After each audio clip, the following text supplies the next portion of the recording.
Assalamualaikum warahmatullahi wabarakatuh.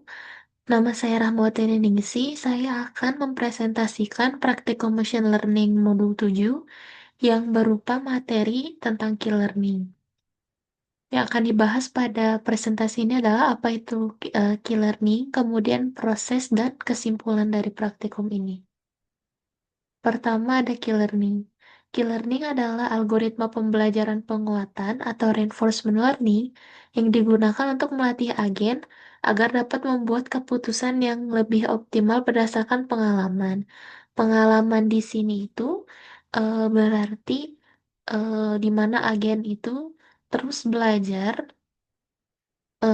dari eh, untuk mencari solusi dan mencari mana jalan atau cara yang paling tepat untuk menyelesaikan masalah agen tersebut. Agen belajar dari interaksinya dengan lingkungan, menerima imbalan atau hukuman sebagai umpan balik, dan memperbarui nilai Q dari setiap tindakan yang diambil di setiap keadaan.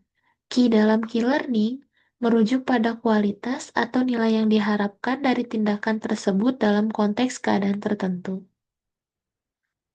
Kemudian ada prosesnya. Kalau misalnya dari em, agen yang saya buat, agen yang saya buat ini itu untuk sebuah agen yang akan mencari eh, bagaimana menjual es sesuai dengan hari dan juga musimnya. Jadi misalnya cuacanya ada panas, terus weekend dan weekday, ada cerah, berawan dan hujan. Kemudian di dalam program yang dibuat ada parameter key learning-nya. Pertama itu learning rate untuk mengontrol seberapa besar perubahan pada nilai key berdasarkan reward baru. Kemudian discount factor untuk mengontrol pentingnya reward masa depan. Kemudian ada exploration rate untuk probabilitas memilih acak atau eksplorasi daripada aksi terbaik atau eksploitasi. Kemudian ada exploration decay untuk menurunkan nilai epsilon secara bertahap agar agen belajar dari eksplorasi lalu, terus fokus ke eksploitasi. Kemudian, seperti yang sudah dibahas sebelumnya, key learning ini menggunakan reward dan hukuman.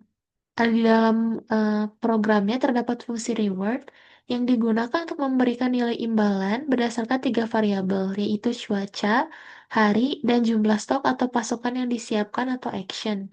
Fungsi ini bekerja dengan membandingkan seberapa cocok keputusan jumlah stok yang diambil, sedikit, sedang, atau banyak, dalam konteks dia menjual es, terhadap perkiraan permintaan yang dipengaruhi oleh cuaca dan hari, misalnya akhir pekan atau hari raya.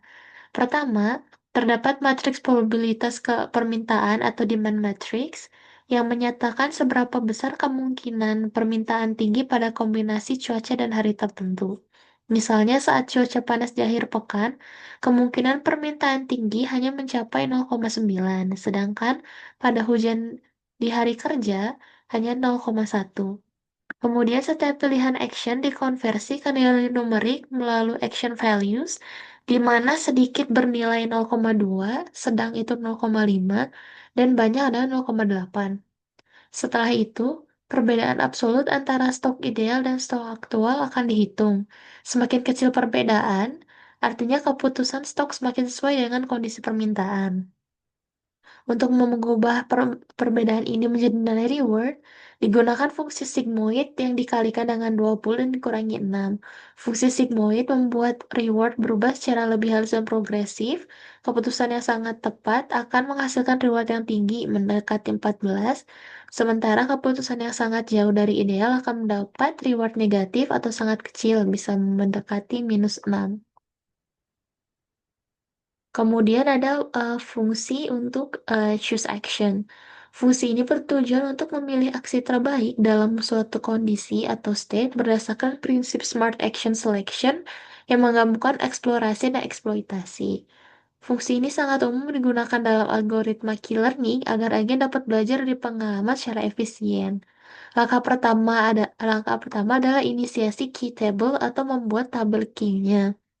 Jika state yang sedang dianalisis belum pernah dikunjungi, maka fungsi akan membuat sentry baru dalam key table untuk semua kemungkinan aksi, sedikit, sedang, dan banyak, dan memberikan nilai awal 0.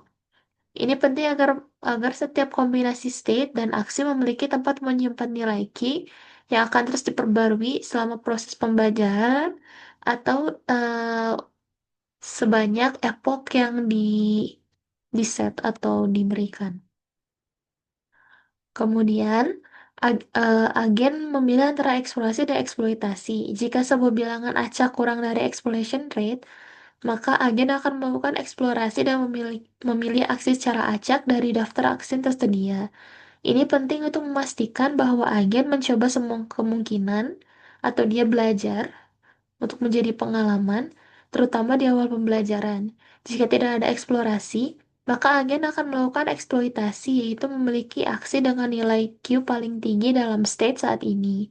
Namun, jika terdapat lebih dari satu aksi dengan Q maksimum, maka fungsi melakukan tie breaking atau pemecahan kebuntuan dengan cara cerdas. Dalam hal ini, fungsi akan menggunakan get reward untuk mengevaluasi potensi imbalan nyata dari setiap aksi yang setara tersebut, lalu memiliki aksi yang menghasilkan reward terbesar berdasarkan kondisi cuaca dan hari. Dengan cara ini, fungsi tidak hanya mempertimbangkan nilai Q historis, tapi juga secara aktif mengevaluasi aksi-aksi yang setara menggunakan pengetahuan eksternal tentang lingkungan atau fungsi reward.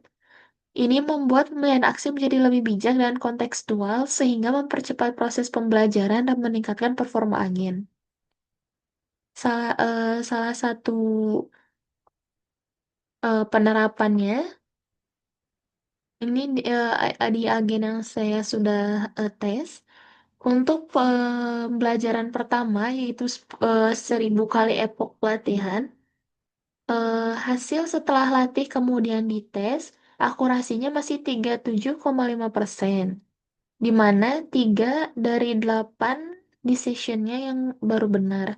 Kemudian, saya ulang pelatihannya dengan 2000 epok pelatihan, masih dengan eh, tabel Q yang lama, untuk di itu lagi, dan hasil akurasinya naik sebanyak 62,5%, di mana 5 dari 8 decision-nya benar.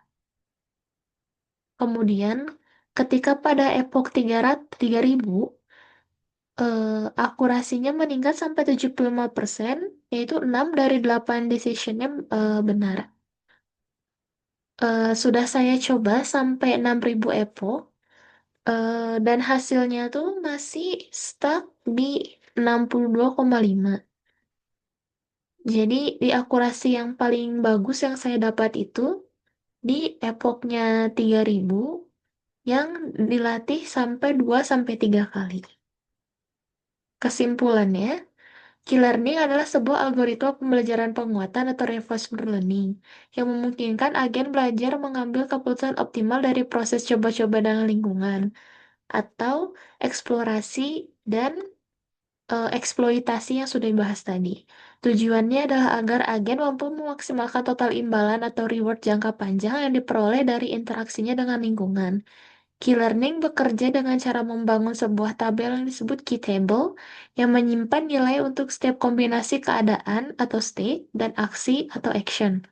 Nilai ini disebut Q value dan mencerminkan seberapa menguntungkan suatu aksi dalam kondisi tertentu berdasarkan pengalaman sebelumnya.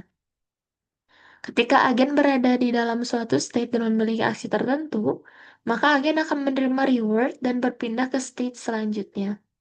Nilai Q akan diperbarui menggunakan rumus yang mempertimbangkan reward dan memprediksi imbalan terbaik di masa depan. Dalam proses ini, terdapat dua parameter penting yaitu learning rate yang mengatur seberapa cepat agen memperbarui pengetahuan dari pengalaman baru dan discount factor yang menunjukkan seberapa penting imbalan masa depan dibandingkan imbalan langsung.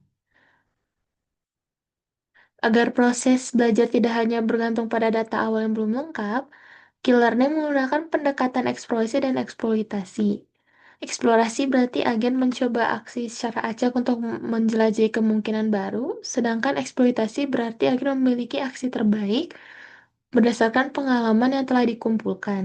Perbandingan antara eksploitasi dan eksplorasi dan eksploitasi dikendalikan oleh nilai bernama exploration rate atau epsilon yang biasanya dikurangi secara bertahap selama proses belajar.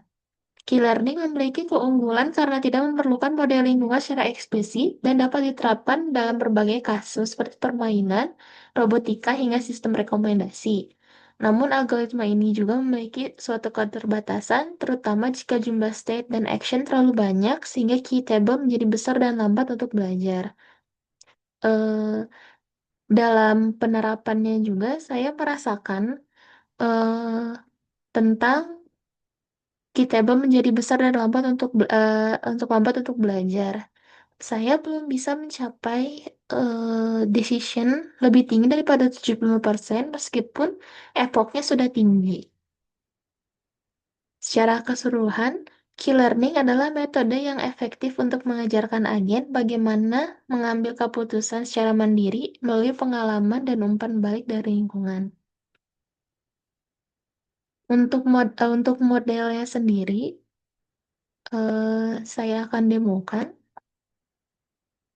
Misalnya kita reset pertama, epoknya masih nol, kita di set 1000 dulu, kemudian kita latih agennya, dia nanti akan memperbarui eh, nilai key table-nya, kemudian kita bisa tes.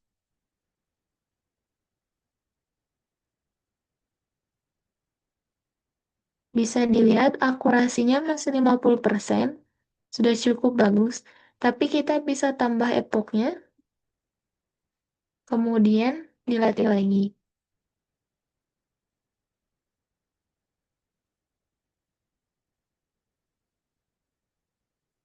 Setelah dilatih, kita bisa dites lagi.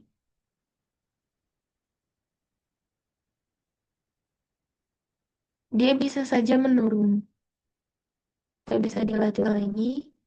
Dan proses ini akan terus diulang sampai mendapat akurasi yang diinginkan.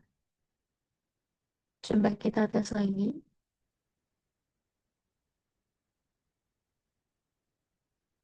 Hasilnya masih rendah.